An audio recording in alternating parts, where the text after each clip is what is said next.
तो आज वर्ब में हम देखेंगे कि जो फिनाइट वर्ब के दो पार्ट होते हैं, एक होता है ट्रांजेटिव और दूसरा होता है इंट्रांजेटिव। तो ट्रांजेटिव और इंट्रांजेटिव में हम एग्जाम्पल के माध्यम से समझना चाहेंगे कि आखिर ट्रांजेटिव क्या है और इंट्रांजेटिव क्या है। मान लीजिए कि सबसे पहले ट्रांजेटिव की बात करते हैं, एक एग्जाम्पल पहले देख लेते हैं, उसके बाद समझने में थोड़ा आसानी होगी। तो जरा देखिए कि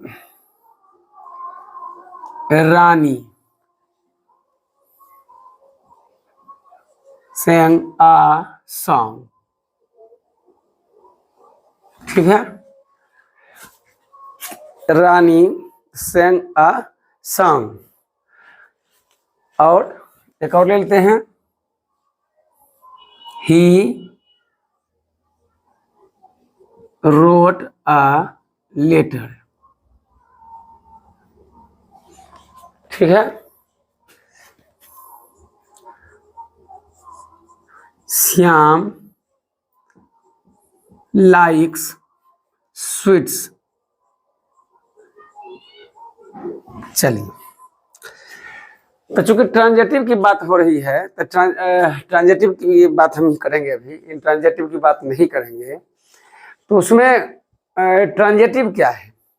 वैसे वर्ब, सेंटेंस में प्रस्तुत वैसे वर्ब जो अपने सब्जेक्ट पर भी प्रभाव डाले और साथ ही साथ ऑब्जेक्ट पर भी डाले। समझने की बात है कि वैसे मेन वर्ब जो सब्जेक्ट, क्योंकि सब्जेक्ट के बाद जो वर्ब आएंगे ध्यान उस पर रखना है। पूरे सेंटेंस में हर एक सब्जेक्ट पर ध्यान, हर एक वर्ब पर ध्यान नहीं देना है।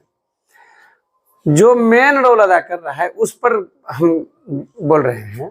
निश्चित तौर पर वही है कि अगर हम यहाँ पर देखें कि ऊपर वाले सेंटेंस में सेंग वर्ब लिए है, रोट है सेकंड वाले में, फिर लाइक्स है थर्ड वाले पार्ट में जो हम लोग यहाँ देख रहे हैं।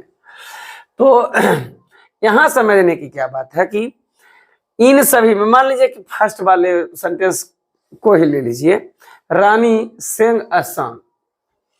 तो रानी सेंग, तब अब इस वर्ब का प्रभाव रानी पर भी पड़ रहा है और संग पर भी पड़ रहा है। तो ऐसे वर्ब जो अपने सब्जेक्ट को भी प्रभावित करे और अपने बाद जो वर्ब है, अपने ऑब्जेक्ट जो है, अपने वर्ब के बाद जो अपना वो पहला ऑब्जेक्ट ले रखा है उस पर भी प्रभाव अपना रखे, उसी को हम ट्रांजेटिव बोलेंगे। फिर से समझ लीजिए, सेंटेंस में प्रस्तुत जो वर्ब है वो अपना प्रभाव सब्जेक्ट पर भी लागू करे और ऑब्जेक्ट पर भी लागू करे, तभी वह ट्रांजेटिव वर्ब कहलाएगा, अन्यथा नहीं कहलाएगा। तो यहाँ है क्या कि जो देख रहे हैं आप, रानी सेंग अ सॉन्ग, तो यह जो है सेंग का प्रभाव रानी पर भी पड़ता है और फिर सॉन्ग पर भी। क्यों? क्योंकि रानी ने गीत गाई, रानी ने गीत गाई। अब यहाँ जो सॉन्ग में होता है गाना, तो अगर ऑब्जेक्ट है उसमें तो निश्चित तौर पर गीत जो है गाने का काम किया है। तो यह जो सेंग आप देख रहे हैं, तो रानी सेंग, इसी से यह स्पष्ट हो जाता है कि रानी ने गाई। क्या गाई भाई? तो गीत। अब देखिए, रानी सेंग, रानी ने गाई, क्या गाई? तो गीत। देखिए ऑटोमेटिक है। इसीलिए जब यह दोनों पर प्रभाव डाले, मतलब सब्जेक्ट पर भी और ऑब्जेक्ट पर भी, तब हम समझ जाएंगे कि सेंटेंस के जो यह वर्ब है वह ट्रांजेटिव है, ना कि इंट्रांजेटिव है। दूसरे सेंटेंस में आप देखिए, ही रोट अ लेटर, वह पत्र लिखा, वह पत्र लिखा। He wrote a letter. Wrote मतलब लिखा, किसने लिखा? ही। क्या लिखा? लेटर। देखिए अब दोनों पर प्रभाव पड़ रहा है। इस रोट का प्रभाव जो है अ लेटर पर भी पड़ रहा है और सब्जेक्ट पर भी, मतलब ही पर भी पड़ रहा है। तो यही ट्रांजिटिव है। Shyam likes sweets. श्याम पसंद करता है। पसंद करने वाला कौन है? श्याम। क्या पसंद करता है? देखिए क्या पसंद करता है? मिठाई। तो मतलब क्या है? इस लाइक का प्रभाव अपने सब्जेक्ट पर पड़ता है, साथ ही साथ वह ऑब्जेक्ट पर भी अपना प्रभाव डालता है, तभी ट्रांजिटिव होगा। तो आशा करते हैं इस बात को आप समझ गए होंगे। अब आइए, अब चलते हैं इंट्रांजिटिव वर्ब के घर में। तो इसमें फिर देख लीजिए, कहता है कि रामू, एक सेंटेंस लेते हैं,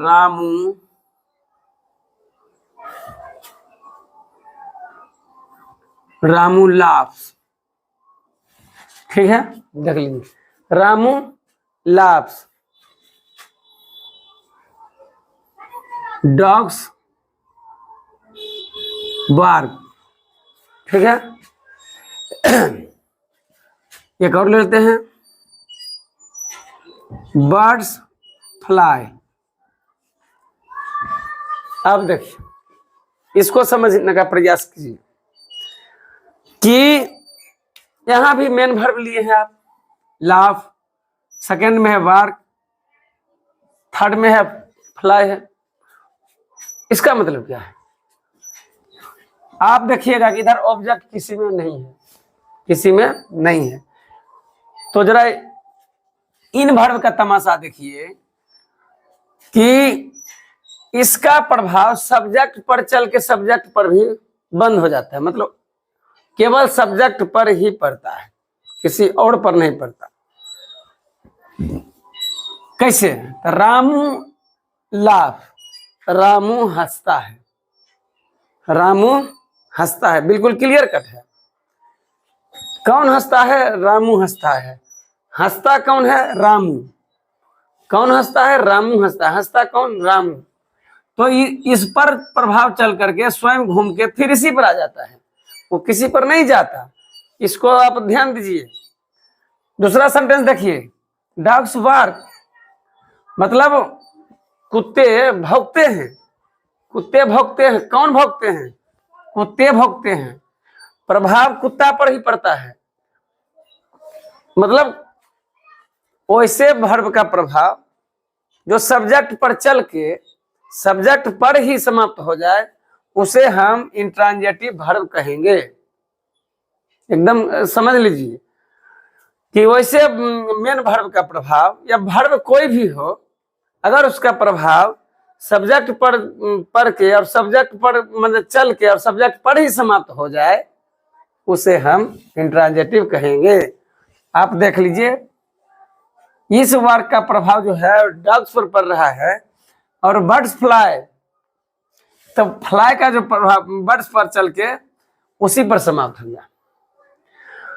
चूंकि यहां पर है, इसमें ऑब्जेक्ट का कहीं भी बात है नहीं और क्लियर भी कर रहा है। तो यहाँ जो सेंटेंस आप देख रहे हैं, तो कहने का मतलब है कि वैसे वर्ब का प्रभाव जो सब्जेक्ट पर चल के सब्जेक्ट पर ही समाप्त हो जाए उसे हम इंट्रांजिटिव वर्ब कहेंगे। तो आशा करते हैं कि आप ट्रांजिटिव और इंट्रांजिटिव में अंतर समझने में सफल रहे होंगे। तो फिर से इसको बार बार देखते रहिए। आगे हम ट्रांजिटिव और इंट्रांजिटिव के इनकम्प्लीट प्रेडिक्शन में लेके आएंगे अगला वीडियो, जिसमें कि कॉम्प्लीमेंट की भी बात होगी, उस पर प्रकाश डाला जाएगा। तो आज तक के लिए इतना ही। बहुत बहुत धन्यवाद।